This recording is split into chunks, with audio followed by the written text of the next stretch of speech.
Hey guys, it's Rachel. Welcome back to my channel. In today's video, I'm going to be doing another recent purchases flyby reviews for you guys, talking about makeup that I haven't actually talked about on camera yet. So the last time I did one of these videos, it was super long, and I don't want to keep you guys that long again, so we're just going to go ahead and jump right on into it. Let's start out with foundation. This is the Wet n Wild Photofocus Dewy foundation in the shade Soft Ivory. I like this. I actually really like this. This keeps my skin really nice and moisturized throughout the day. It doesn't really last that long, but I've decided over the course of my grown-up life, having used makeup for as long as I have, that I'm gonna have to go with comfort and over longevity because of my dry skin. This is not the right shade for me. I ended up purchasing this at the store, and then we all got quarantined, and I started walking outside because the weather got nice, had something to do, and now I've got a tan. So I will end up using my NYX Total Control drops with this to get the shade that I need, but I actually really like this, and I don't think it has the same smell as the old original kind, which I had before and I liked it, but I quit using it, if that tells you anything. I think I'm probably gonna end up using all of this. It's not my favorite, but it actually does really good things for my skin. The only problem that I have with this is that the inside, like, it goops up when I close it. So that's the only gripe that I have with that, is that it's kind of messy packaging. Other than that, I really like it. This is really dirty and I am really sorry. I cannot keep this clean. This is the number 7 Lift and Luminate Triple Action Finishing Powder in light medium. I did get the correct shade in this. It does actually match my skin. Guys, I have squirrels on my roof. Anyway, I freaking love this powder. I generally don't wear powder on my face. I have dry skin and it doesn't need it. It ends up making it look worse. But under my eyes, I do need it to set. And I love it. I found this at Walgreens. It was kind of pricey. It was like 13 or 14 bucks. I wanted to try the Charlotte Tilbury, but I heard that this is a dupe, and now I don't need to try the Charlotte Tilbury. I've found one I want. I can recommend this to you. This is great if you can find your shade. I can't speak for the shade range because with me and my privilege, I wasn't looking to see if they had darker shades. I should have, and I didn't. But I liked that. These all have smudges on them. For mascara, this is the, what brand is this? L'Oreal Bambi Eye Mascara. I've used this for a while now, and I can tell you I am not a fan.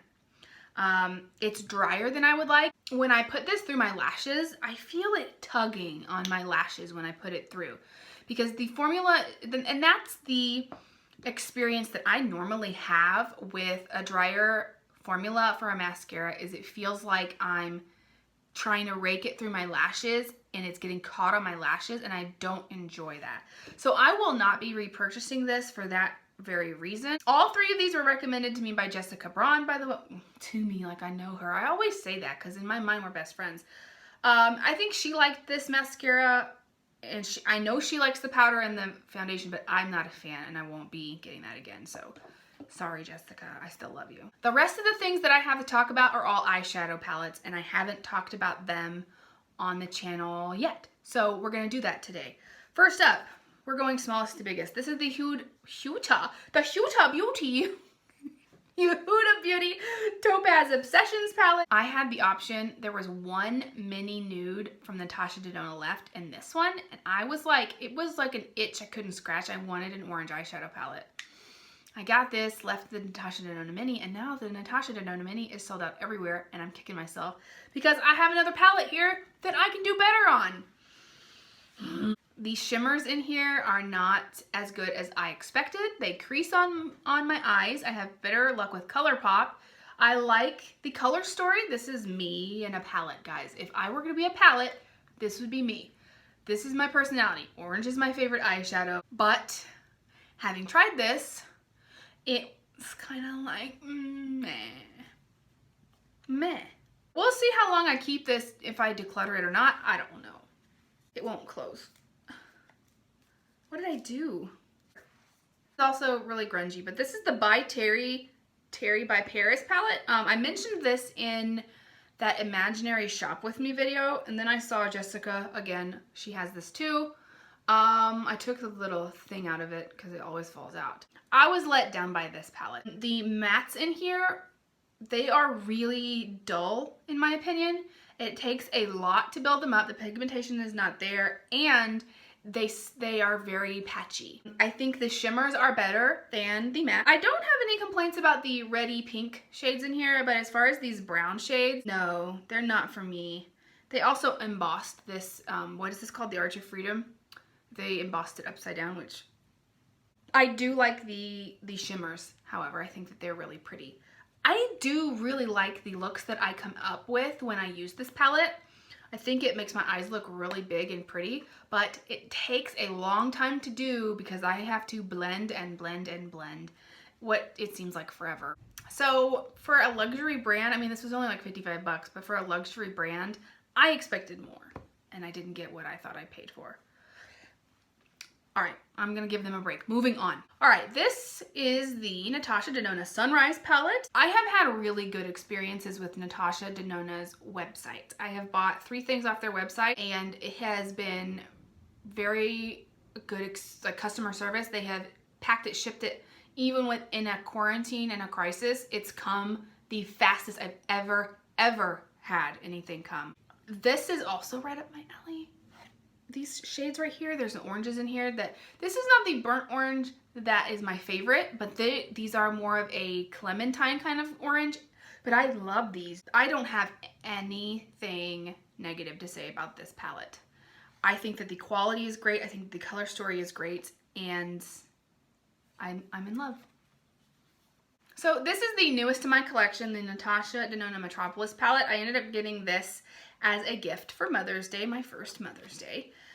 And I think this is gorgeous. I do understand what people say, that there is a lot of repeat shades in this palette, and I cannot disagree. However, there are also a lot of different textures in here. So something that you would have like a repeat shade, the textures may be a little bit different. I do say that like these two right here, these yellows, they do kind of come across the same, although they are slightly different. You see these two here are kind of the same color, but they are a tad bit different. But if you're going to use both of them together, you're going to get the same effect. They are different enough that they're not exactly the same, but they are very similar. However, I'm not mad. I've realized I've had this forever and I haven't actually talked about it in full as a review on my channel. I got this for my birthday several months ago. This is the Biba palette from her. It only has 3 shimmers, and I think one is a chroma crystal. So there's a little bit lacking there, but I don't mind finding another shimmer. The mattes in here are just fantastic, and I love her. And I've got a couple of them in my eyebrows today as well. This is the best neutral eyeshadow palette that I have ever come across, and I will not be surprised if I pan some of these eyeshadow palettes. They are just so good. So with all of this stuff, let's see. I have 1, 2, 3, let me organize myself. I have 8 products, and only, well, and 3 of them were duds. So 5 of them were fantastic. So I really loved the Photofocus foundation, the No. 7 powder, and all of the Natasha Denona palettes. And I was less than impressed with the Bambi mascara, Huda Obsessions, and the By Terry by Light eyeshadow palette. Alright, I hope that was fast enough for you guys. I think I ended up improving a lot more than the last time. If you're not already following me on Instagram, hop on over. You can find me at RachyBabeBeauty, just like here on the YouTubes. I tend to be on Instagram a lot more than YouTube, and you'll see a lot more of my personality over there. Go ahead and subscribe before you leave. Stick around on my channel and see what other kinds of videos I've created for your YouTube entertainment pleasure. Be kind to yourself out there, folks, and I will catch you later.